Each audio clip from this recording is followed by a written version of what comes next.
but I don't know if they'll be able to hear the whole conversation. So one of the things that I'll say that I'm really excited about having, first off, let me introduce myself. My name's Ashley Kirkwood. I host the Speak Your Way to Cash Lounge. I also host the Speak Your Way to Cash podcast, and I host a academy for speakers called Speak Your Way to Cash Academy. So if you ever want to find me on the speaking side, it's very easy. Put in Speak Your Way to Cash on these internet streets, and I am the only one that should be coming up because I own that name. Now, if you see any other name, let me know. So I'll send them a hot cease and desist, because I'm also an attorney and own Mobile General Counsel, where we help primarily 7- and 8-figure brands to have smart business legal strategies with exceptional counsel. And that is me in a nutshell.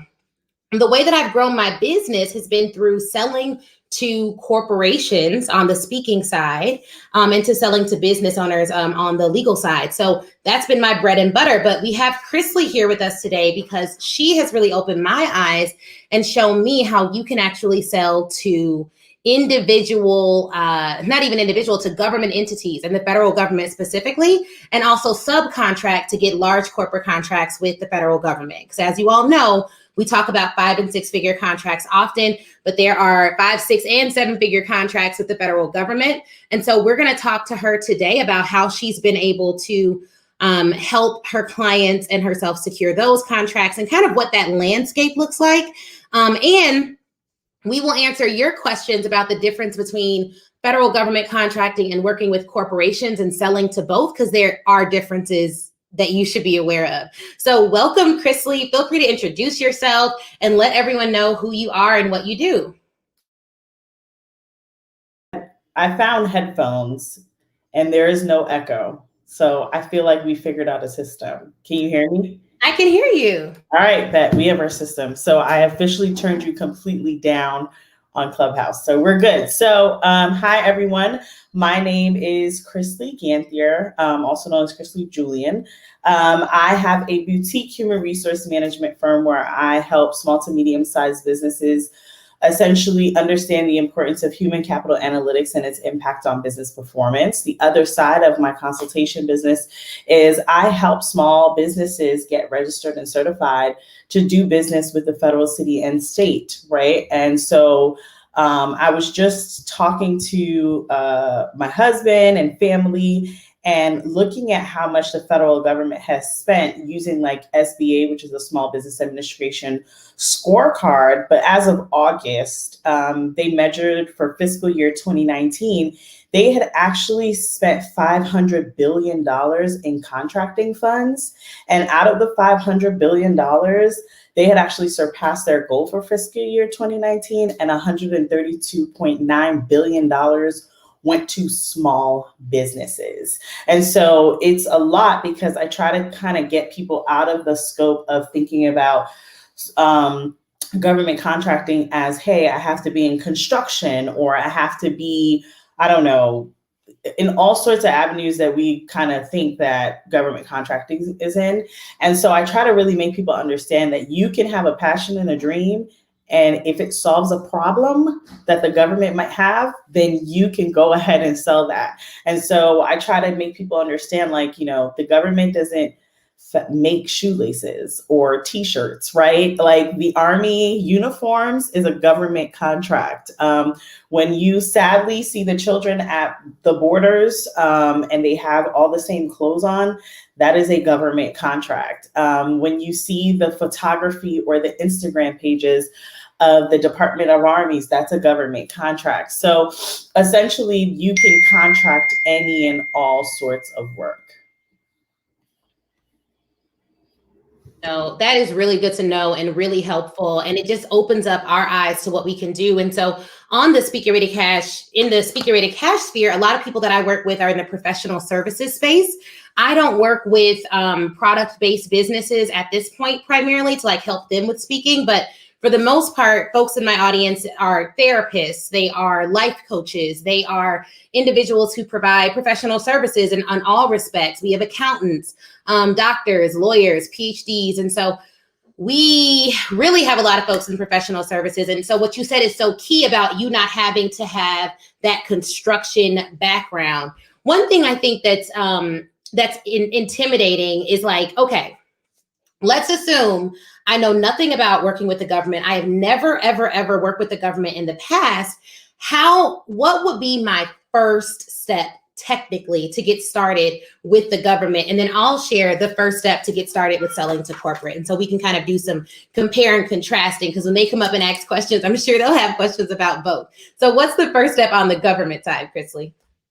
Do your research. That's the number one thing, right? Because essentially what a lot of people do is they come up, and I am using this based on the calls that I've had. They'll come up and say like, yeah, I do hair. And I'm like, that's nice. Or I file taxes. And I'm like, very well. Okay. And essentially you have to do the research to find out what is the need or what is the capacity in which the government would use you. So for professional services, for me, I am in the professional services area, right? As an HR consulting. When it's time for me to bid, I don't bid on helping businesses get certified. I bid on HR consulting work, right? Implementing HRIS systems and doing all of that requires that I look at, okay, what are the agencies that need my help? So I do shave a lot. I spend a lot of my time looking at usaspending.gov. For those out there, I do a lot. The first thing you guys should do to figure out your niche, just go to Google and type in N as in Nancy, A as in Apple, I as in Igloo, C as in Kappa, C as in cat, and S as in Sam. So your NAICS code, and type out NAICS code for lawyers, NAICS code for accounting, NAICS code for social media management, right? Find your NAICS code, because essentially the federal government operates using NAICS codes to essentially differentiate how they want to hand out projects. Now, NAICS codes, you can be under multiple NAICS codes, right? However, finding your NAICS code is the first step to understanding. And then, of course, registering your business. And when I say register, I mean being on betasam.gov, you can register your business to do business with the federal government or with your particular city and state. They have respective websites. Do that legwork, figure out how to get registered and what classification would your business fall under. Yeah, that is so good, and so much information. And I love the way you laid that out. So just to recap, and I saw some people they have questions. We're going to get through the content for about 25 minutes. So rock with us. And then we're going to open it up to questions. And if you hear the content, I think you all will be able to ask better questions. And for those of you listening to this after this, it's not live anymore. I'm going to give you, I posted the link to Christlie's website, and you can always email Ashley at ashleynicolekirkwood.com. And so even if you can't find her stuff, email me. I can send you right to her website, but I did post it as well. And she did say sam.gov. So one of the things that she said, the first thing she said is research. And a part of that research is going to be finding your NAICS code, NAICS code, so that you can identify the services that you provide. That's how the government finds it. And then you're going to need to register on betasam.gov. So it's some technical steps here. And what I'm trying to get at is that you don't just go up to a government agency and pitch them directly for work they may or may not be looking for in the same way you would for a corporation. So if you're looking to sell to corporate, it's a little more streamlined, in my opinion. And Christlie, I don't know if you have a preference versus selling to corporate or selling to the government, but we'll talk about that too. But it's a lot more streamlined. So if you want to sell to corporate, you start the same way, in the sense that you have to research. So you need to know, what is this company? How does this company buy products and services? One good thing about the government versus corporate, there's a centralized way that you're going to pitch to the government. There's not a centralized way that you're going to pitch to companies, meaning every single company is going to have a different way that they evaluate vendors. They're going to have a different system for you getting registered. And so in that sense, now that I think about it, it's actually a different way to pitch. The bonus is, though, you really can just go to the CEO and say, hey, I provide these services. Can we do a call? They could say yes. And after that call, you can send them a proposal. And if they accept that proposal, some companies, the bigger ones, will give you what's called a purchase order, which is amazing because this purchase order says you can pay this vendor up to this certain amount. It's pre-approved, which means even if you pitch at $5,000, if you get a PO for $50,000, they can pay you up to $50,000. So you're pre-approved in their system to do that work. And it also is helpful because you can go back and get repeat business with that same company by saying, I'm already through your vending systems.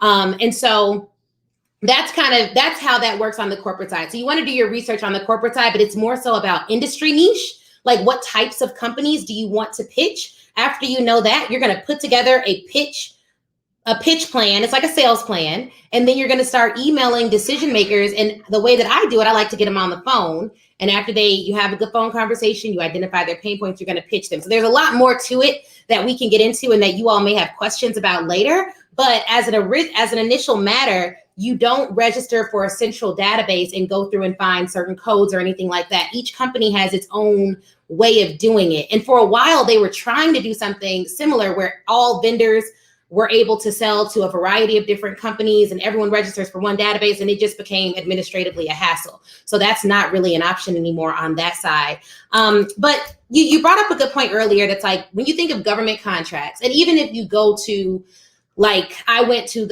a club in my local area for government contracting, and it was very construction heavy. What are the types and dollar amounts that you've seen on the professional services side for speakers, for instance? So most people in here are trying to speak. So it's the Speaker Rated Cash Lounge. They're like, I want to speak. I want to be a professional speaker. I know I've worked with you, so so I know we found some stuff. But what have you seen for someone who's a speaker? Like, let's say all they do is trainings.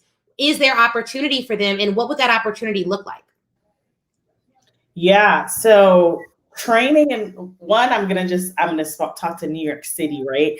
So just because I'm thinking about, I just looked at what's called NYC Checkbook, so I can see how much they spend on training their city employees. And so there's a huge range, right? Depending on what your services provide. I think when you and I met, we went through usaspending.gov, and I literally physically walked you through, this speaker, I think they got paid like $26,000 for like one day, right?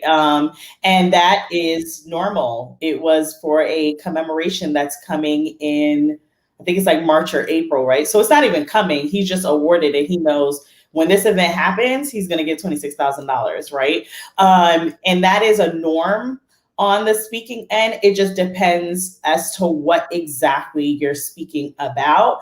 And so what I found for speakers specifically is, if you have a niche, right? If you have a specific niche that addresses an issue, and I'll go with, let's say, I'll use an attorney, right? So let's just say you're an attorney and you are looking at the disparity of, I don't know, like African-American representation in specific communities, whatever. Let's just say that's a specific niche, a specific disparity that you notice. One, that's current. We're looking at the climate, which I always tell people, government contracting is a game of paying attention to the news, right? So you are looking at a current climate, a climate where, and let's say you're going to discuss as an attorney, diversity and inclusion amongst attorneys, right? And so one, the terminology diversity and inclusion under the Trump administration was recently shunned upon, right? So now, as of Wednesday or Thursday, someone told me this on Clubhouse, Wednesday or Thursday of this week, it is now opening back up again, the opportunity to do diversity and inclusion training. Granted, people had renamed it. But when you're looking at those opportunities, those are where you want to find the niche, because that's what's hot right now, right? That's what's trending.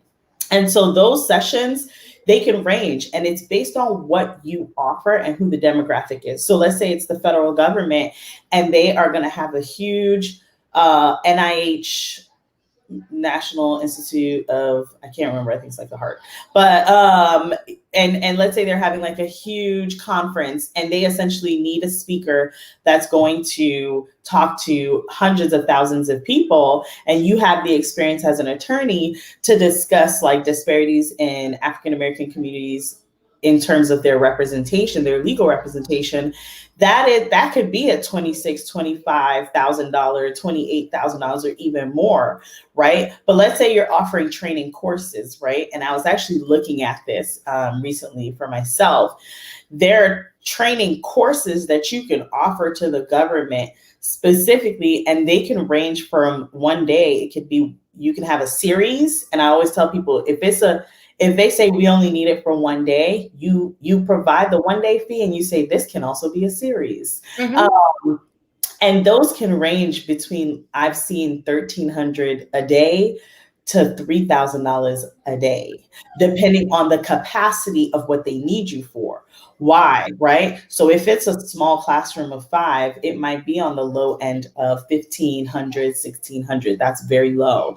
But let's say they're having you for the whole day and they're like, hey, we need you to do multiple classes, multiple, I'm going to think sexual harassment trainings, right? That can have a vast range. I've seen people get paid $600 for a room of 3 people and $4,000 for a room of 10 people. Depends on what level of profession those people that you're speaking to are in. So there's definitely lots of opportunity. Yeah, no, that's good. That's really good to know. And one of the questions that we got from Facebook is, how do you find company pain points to pitch? Is there a place online where companies provide RFP requests? Because it's on Facebook, and we're going to take Clubhouse questions in a few minutes, but I wanted to answer this question in terms of company pain. So for the corporate side, you diagnose a company's problem based on your research, and you can pitch to the problem. On the corporate side, you could very well be the only person that's going to solve that problem because you affirmatively pitch them and go directly to the decision maker. Your pricing is going to be based on you and not based on market rate, and you're not bidding for work necessarily, especially if you're going to go like middle market companies, which is a really cool place to be. This year, we've done lots of stuff with the bigger companies, but we still weren't bidding or competing for that work because of the way that we positioned ourselves as like the only people that can do it. And it's based on our intellectual property.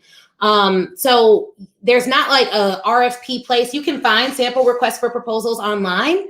But I think for the corporate side, you're going to find pain points in press releases, on Glassdoor, looking at employee comments and reviews, on Google reviews, looking at the reviews of their customers. You're literally going to put yourself in the seat of the people they serve or the people that gives them money, because every business has internal customers, employees, external customers, people who give them money. Every company has to keep both sets of its customers happy in order to thrive and do business and grow. If you can identify a problem, both with its internal customers, employees, or external customers, people in the market, you should pitch to it. The way that you pitch, I think on the corporate end of it, things, your branding and your packaging, you have a lot that can carry a lot more weight than what I've seen in the government space, where it's not like, whoa, she put together an amazing, beautiful package. If 20 other companies came in $50,000 cheaper, you still may lose, even if you're the best, quote unquote, on paper. So the way that you're going to bid is going to be a lot different. But on the corporate side, you're just going to do your like when I say research, I mean like think about research paper in high school or market research if you took any business classes, and that's what you're going to pitch to. For Turner Mo, she says, pitching to corporate, once you do your research, should I try calling or should I send my speaker page? Neither. I would send an email, a short email to a decision maker, someone who has a budget. And we talk a lot in my programs about how to identify who has the money.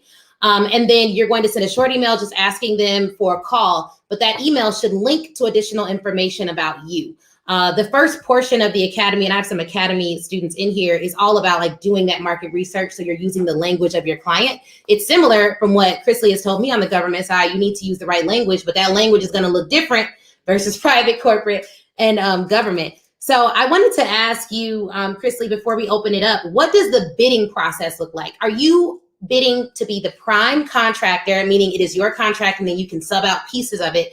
Or do you typically play in the subcontracting space? And what does that look like in terms of the tangible steps you have to take to get the work in both spaces? So it depends, right? I am a get rich slowly person. And I heard that from Curtis, this gentleman I met on Clubhouse, of course. It's definitely, there's so many similarities in corporate And it's funny because essentially you have to do the same amount of research. And like, I just sent a white paper to a government agency and I don't have an expectation that they'll call me back. I'm sending it because I know that their budget will open up soon for contracts and they're going to need my service, right? So again, that's doing the preliminary research. I'm not just sending white papers to just anybody. I ain't got that type of time. But the RFP process, I like to remind people, government contracting is a competition. It is a full-blown competition.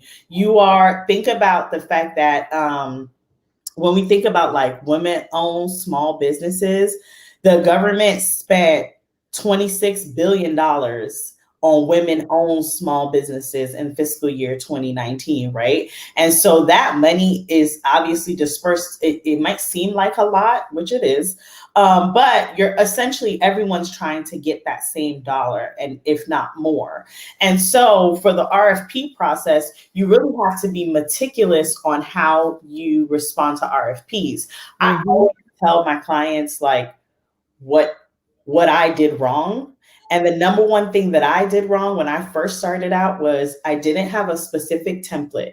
The government is monkey see, monkey do, right? There's a template, you follow the template, you deliver the template. There's no fancy, there isn't branding. You know, you might do a little color pages. You might want to make it look nice, but are you following, essentially, they give you a syllabus, right? That's what I refer to RFPs.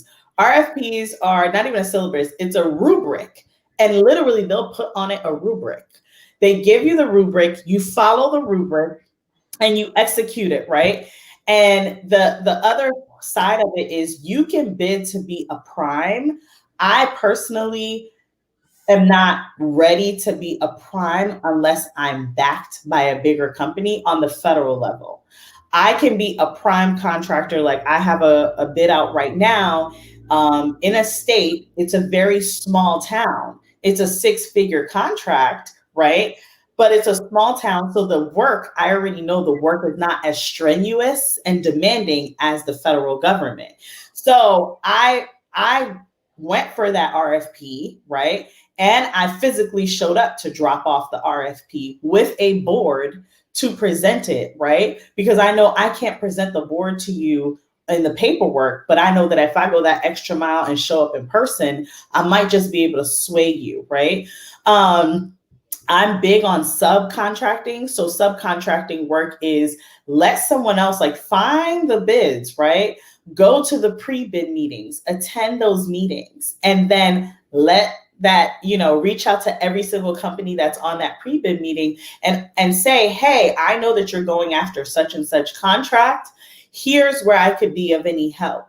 And so I'll tell you an example of, I was at a pre-bid meeting. I knew it was a pre-bid meeting in Trenton, New Jersey. I knew that I could not execute this contract by myself. I just looked at it, I was like, oh no. But there were 3 factors in the statement of work that I know I could execute and that I wanted in on.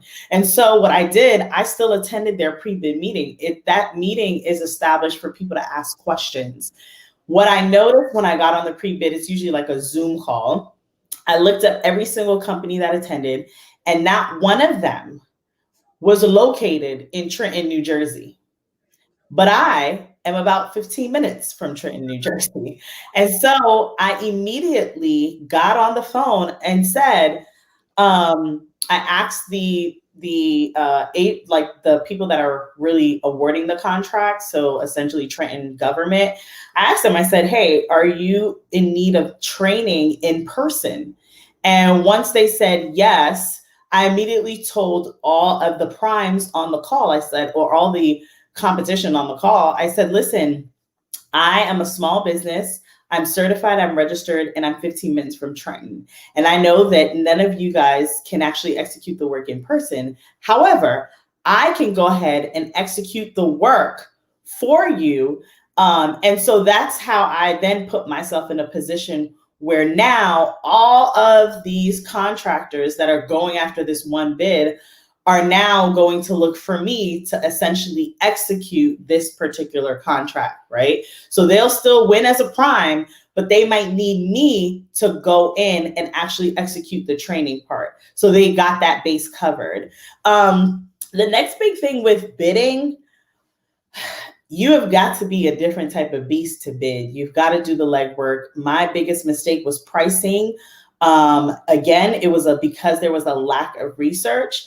I did not price effectively. And my first bid, I think I priced it, and it was for a federal. I don't know what I was thinking. It was for a federal contract, and I priced myself at $65,000.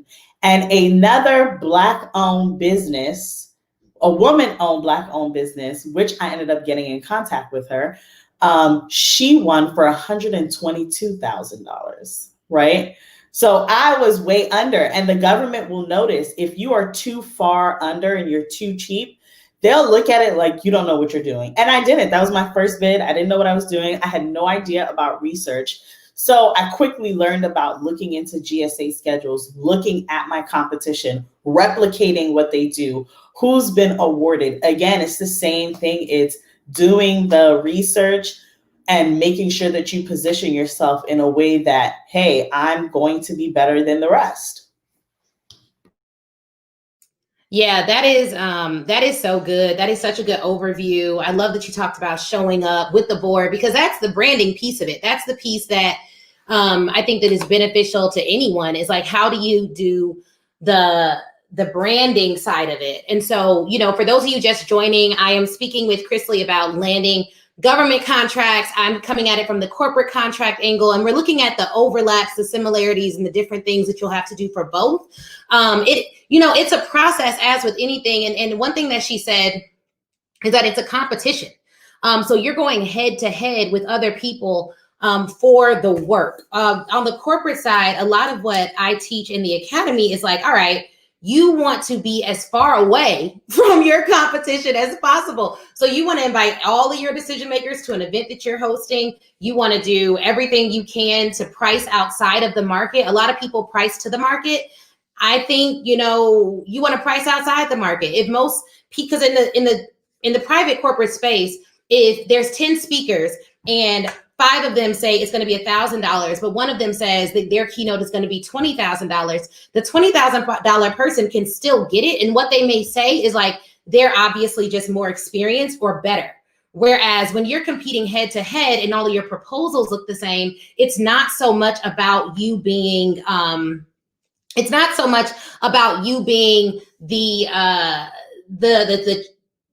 not about like your rate so much as it is about what you can provide and your score on that bid proposal process. So I appreciate what you said. And I like that subcontracting is an option. And you mentioned certifications, which we have not even touched on yet. So that's a whole nother beast, but you can get certified as a woman-owned business, a disadvantaged business enterprise, and literally there are so many others, and there's state certifications, and then there's federal certifications. There's something called an 8A program. It gets very deep. I have a friend that spent years getting all of her certifications, and it became very, very valuable. In my experience on the private corporate side, I've never had a company ask me, was I certified? What happens though, let me rephrase. They don't ask me that during the sales process, but it's something I have to disclose during the vending process when they've already verbally said I'll get the contract. So they track it on the back end, but I don't think they're as ferocious about going after companies that are certified on the front end. For a lot of them, as long as you look like you could have a certification, when they bring you in, their employees are going to give them brownie points for that. And they're like, that works, particularly in the college space and with the large government entities that I've worked with. But all of them do have goals for working with diverse businesses and small businesses, even in the corporate space. I don't know if they do the best about it. And your individual state will disclose its numbers. So like Illinois had goals, they did not reach them as far as from what I understand, at least from what's been reported to me. And I'm in the state of Illinois, guys, in case anyone wanted to know that. But yeah, so it's a lot on the certification side. I do think that it's super, super valuable if you know how to leverage it. I've gotten a certification, and I'm gonna be honest, Christlie, you would get me on this, but I do not leverage it at all. It's not even on my website, but I do have it, and I'm gonna do better. I'm gonna do better after our call. I am for sure going to do better. So I think, for those people who are just getting started, I would recommend you consider, and I'm going to turn on hand raising in case you all have questions on Clubhouse as well, because we're multitasking this discussion today. I want you all to consider where you want to play, because that's going to help you to focus enough to get real results. Whether you're selling to corporate or whether you're selling to the government, it's not going to be easy. But there are processes that you can implement to shorten that time frame. So, you definitely want to make sure you are keeping that time frame short. Christlie, because we're going to cut off on Facebook and on the podcast, I want people to get your information ASAP. And in case anyone has to leave the room within the first hour, give us your social media handles and your website, and then we'll deal with some questions. Okay, so first and foremost, I also want to go back and say this. That was quite interesting. So if anybody remembers, and this is probably the nerd in me, so please excuse me, but there was last year or early this year, there was this big war or this big awarding contract that was a composition, I think, between like Microsoft and Apple, or Microsoft and Amazon. I can't remember the two big primes, right? So essentially those are private companies, right? But they were bidding on a contract. And I believe Microsoft won. And the stipulation was that they have to spend X amount of percentage on women-owned small businesses or minority-owned small businesses, right? So for those this is kind of where the corporate and the gov part blend, is that essentially when you guys pitch to these primes, a lot of their funding or a lot of their money doesn't necessarily only come from their customer. They might actually be putting themselves in a position to work with the government. So when you think about Korn Ferry, Ernst & Young, what's another large, like Chase, all these bigger financial institutions that we kind of know, KPMG, right? Those consulting companies, they are prime companies that are going after the government contractors, government contract world, right? And so I would look at how much money, and because they get awarded that, you can actually see the stipulations when you do the research, what percentage they have to spend with women-owned small businesses or minority-owned small businesses. And when you find that, that might be another avenue where you pitch it and you leverage your certification, right? And it might not be that you're subcontracting. That could just be that part of the corporate side where you now pitch your services to them and they can say, what, you're certified? Great, we've kind of met one of our quotas. So that's just another tidbit. So once again, my name is Christlie G. You can find me on Twitter, Christlie G Con. I'm not a con artist. It just means Christlie G Consulting. So Christlie G Con on Twitter. You can find me on Instagram at Christlie G. Another Instagram page is at Christlie G Consulting. You can go to my website, www.christliegconsulting.com. On Facebook, you can find me as Christlie G. I also have my business page, Christlie G Consulting. Essentially, it's the same name over and over again, is Christlie G Consulting. And so thank you Ashley, for having me on your platform and sharing this space.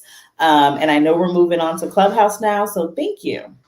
Yes, no, thank you so much, guys. And thanks for listening to the Speak Your Way to Cash podcast. Hit up Christlie for more information. And for those of you listening on Clubhouse, just know that you can actually hear all that good info and take your copious notes by listening to the Speak Your Way to Cash podcast. This episode will be on there. So that's good. So I know Clubhouse doesn't save it, but I got Christlie's permission to record. I don't have everybody's permission to record. So now we're going to head on Clubhouse and answer and do some live Q&A. So if you're listening here, but you have the Clubhouse app, just come into the Speak Your Way to Cash lounge and you can talk to me and Christlie a little bit further. But thanks so much, guys. I'll talk to you soon.